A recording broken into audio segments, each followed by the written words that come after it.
86th Maintenance Squadron is made up of numerous sections, all working toward one goal. They are in charge of routine, scheduled maintenance for aircrafts, called checks. There are 3 types of checks that take place at different intervals during a plane's lifespan. This particular C-130J is in the middle of a C check, which takes place every 270 days.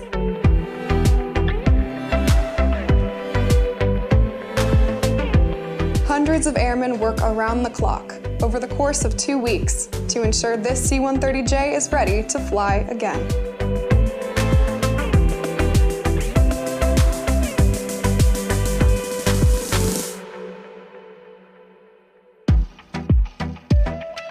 Over 11,000 man-hours go into performing this check. On this check alone, 235 repairs were conducted, correcting 30 major issues.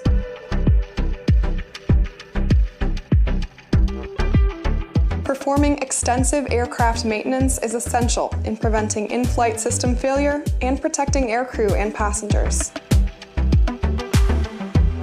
Regularly scheduled inspections are just one way the 86th Maintenance Squadron increase aircraft lifespan and help maintain airworthiness.